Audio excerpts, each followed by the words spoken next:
ओम शांति। 16 मई 2024 के साकार महावाक्य। मुरली का सार।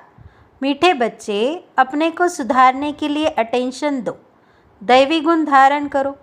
बाप कभी किसी पर नाराज़ नहीं होते, शिक्षा देते हैं, इसमें डरने की बात नहीं।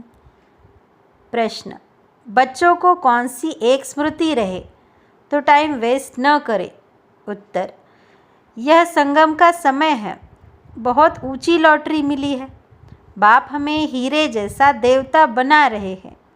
यह स्मृति रहे तो कभी भी टाइम वेस्ट न करें।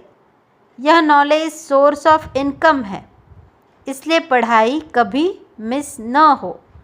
माया देह अभिमान में लाने की कोशिश करेगी, लेकिन तुम्हारा डायरेक्ट बाप से योग हो तो समय सफल हो जाएगा। ओम शांति। बच्चों को यह तो मालूम है कि यह बाप है, इसमें डरने की कोई बात नहीं। यह कोई साधु महात्मा नहीं है जो कोई बद्दुआ करेंगे या गुस्सा करेंगे। उन गुरुओं आदि में तो बहुत क्रोध होता है, तो उनसे मनुष्य डरते हैं। कहा श्राप न दे देवे। यहाँ तो ऐसी कोई बात नहीं। बच्चों को कभी डरने की बात नहीं। बाप से डरते वह है जो खुद चंचल होते हैं। वह लौकिक बाप तो गुस्सा भी करते हैं, यहाँ तो बाप कभी गुस्सा आदि नहीं करते। समझते हैं अगर बाप को याद नहीं करेंगे तो विकर्म विनाश नहीं होंगे, अपना ही जन्म जन्मांतर के लिए नुकसान करेंगे। बाप तो समझानी देते हैं, आगे के लिए सुधर जाए। बाकी ऐसे नहीं कि बाप नाराज़ होते हैं, बाप तो समझाते रहते हैं। बच्चे, अपने को सुधारने के लिए याद की यात्रा पर अटेंशन दो, साथ साथ चक्र को बुद्धि में रखो, दैवी गुण धारण करो। याद है मुख्य। बाकी सृष्टि चक्र की नॉलेज तो बहुत सिंपल है, वह है सोर्स ऑफ इनकम, परंतु उनके साथ दैवी गुण भी धारण करने हैं। इस समय है बिल्कुल आसुरी गुण। छोटे बच्चों में भी आसुरी गुण होते हैं, लेकिन उन्हों को मारना बिल्कुल नहीं है और ही सीखते हैं। वहाँ सतयुग में तो सीखना नहीं होता है, यहाँ तो माँ बाप से बच्चे सब सीखते हैं। बाबा गरीबों की बात करते हैं। साहूकारों के लिए तो यहाँ जैसे स्वर्ग है, उनको ज्ञान की दरकार नहीं। यह तो पढ़ाई है, टीचर चाहिए जो सिखावे सुधारे। तो बाप गरीबों की बात करते हैं, कैसे हालात हैं, कैसे कैसे बच्चे खराब होते हैं। माँ बाप को सब देखते रहते हैं, फिर छोटेपन में ही सब खराब हो जाते हैं। ये रूहानी बाप कहते हैं, मैं भी गरीब निवाज हूँ, समझाता हूँ। देखो इस दुनिया में मनुष्य की क्या हालत है। तमोप्रधान दुनिया है, तमोप्रधान की भी कोई हद होती है ना। 1250 वर्ष तो कलयुग को हुए, एक दिन भी कम जास्ती नहीं। दुनिया जब पूरी तमोप्रधान हुई तब बाप को आना पड़ा। बाप कहते हैं, मैं ड्रामा अनुसार बंधायमान हूँ, मुझे आना ही पड़ता है। शुरू में कितने गरीब आए, साहूकार भी आए, दोनों इकट्ठे बैठते थे। बड़े बड़े घर की बच्चियाँ भागी, कुछ भी ले नहीं आई। कितना हंगामा हो गया। ड्रामा में जो होने का था वह हो गया, ख्याल भी नहीं था ऐसे होगा। बाबा खुद वंडर खाता था क्या हो रहा है। इन्हों की हिस्ट्री बड़ी वंडरफुल है, यह भी ड्रामा में नूंद है। बाबा ने सबको कह दिया, चिट्ठी लिखकर ले आओ, हम ज्ञान अमृत पीने जाते हैं। फिर उन्हों के पति लोग विलायत में से आ गए। वह बोले, विष दो। यह कहे, हमने ज्ञान अमृत पिया है, विष कैसे दे सकते हैं। इस पर इन्हों का एक गीत भी है, इसको कहते हैं चरित्र। शास्त्रों में फिर श्री कृष्ण के चरित्र लिख दिए। श्री कृष्ण की तो बात हो न सकी, तो यह सब ड्रामा में नूंद है। नाटक में यह सब होता है, हंसी कुड़ी आदि आदि। यह तो दोनों बाप कहते हैं, हमने कुछ भी नहीं किया था।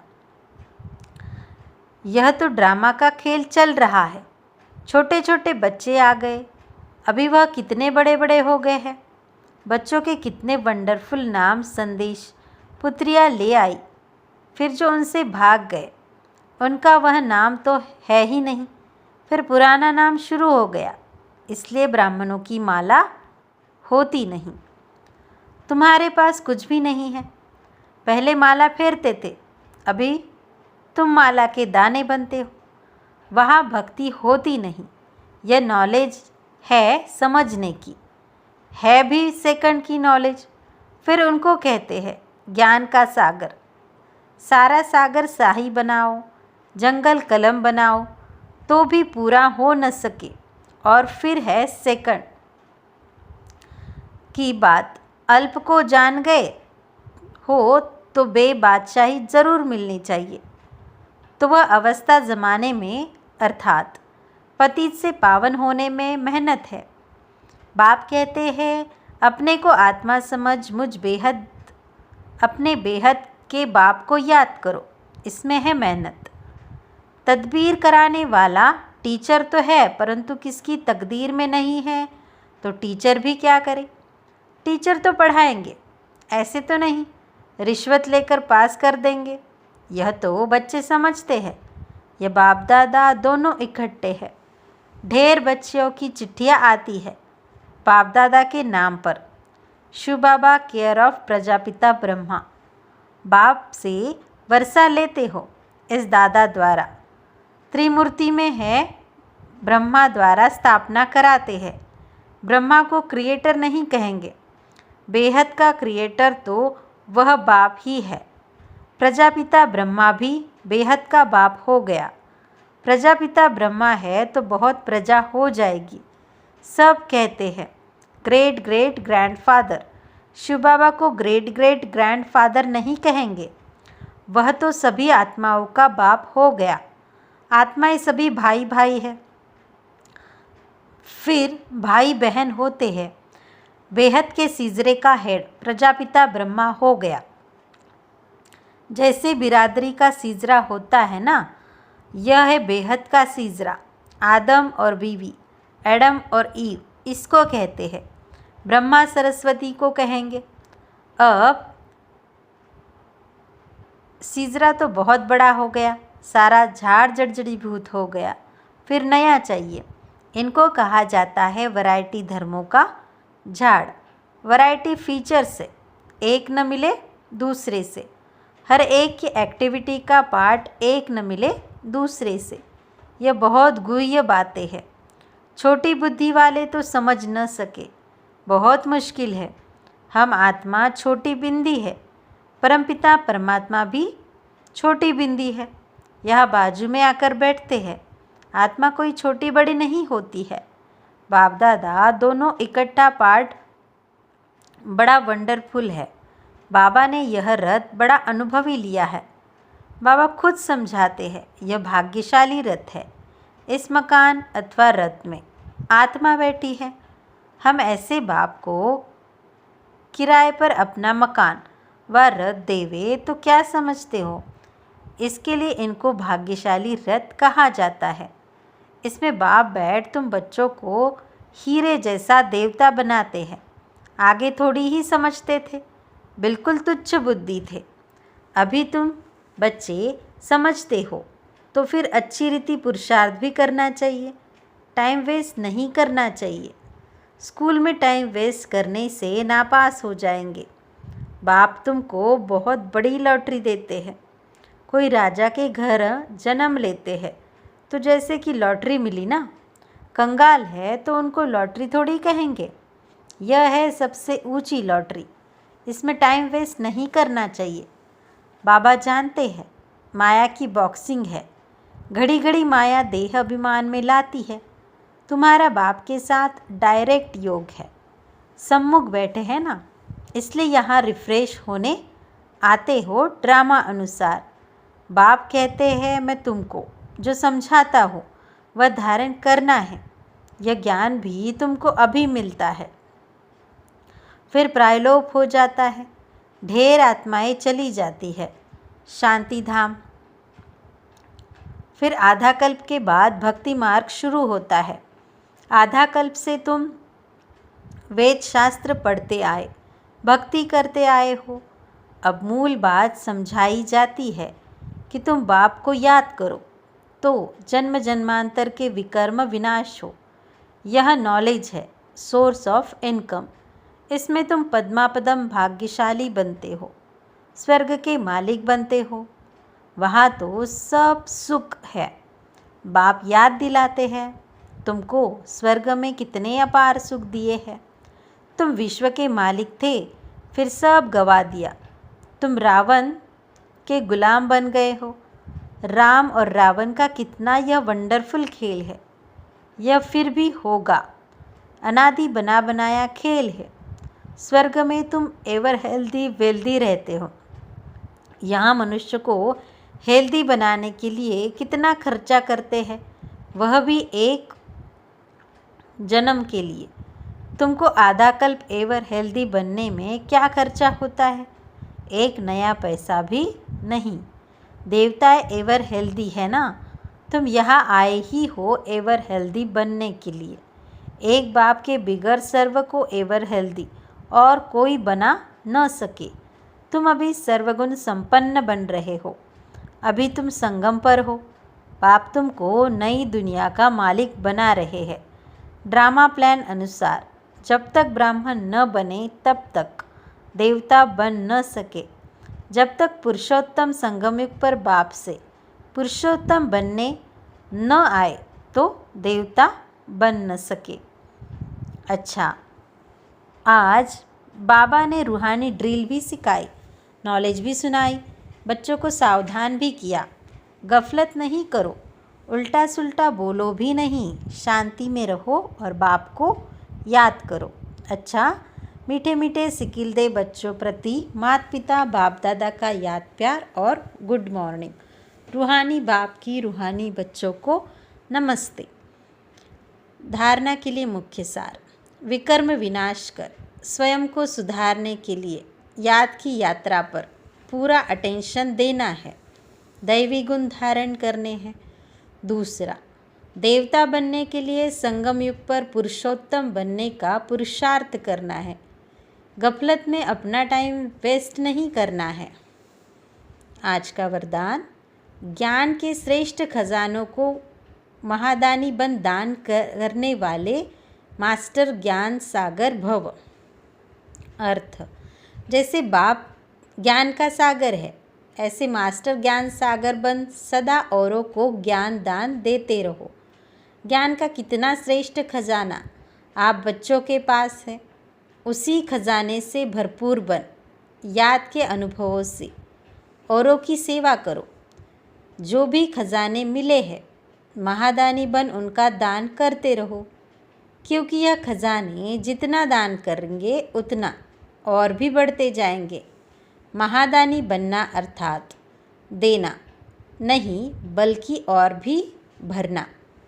आज की मुरली में से स्लोगन, जीवन मुक्त के साथ देह से न्यारे विदेही बनना, यह है पुरुषार्थ की लास्ट स्टेज। आगे मातेश्वरी जी के मधुर महावाक्य। उसका टाइटल, गुप्त वेशधारी परमात्मा के आगे कन्याओं माताओं का संन्यास।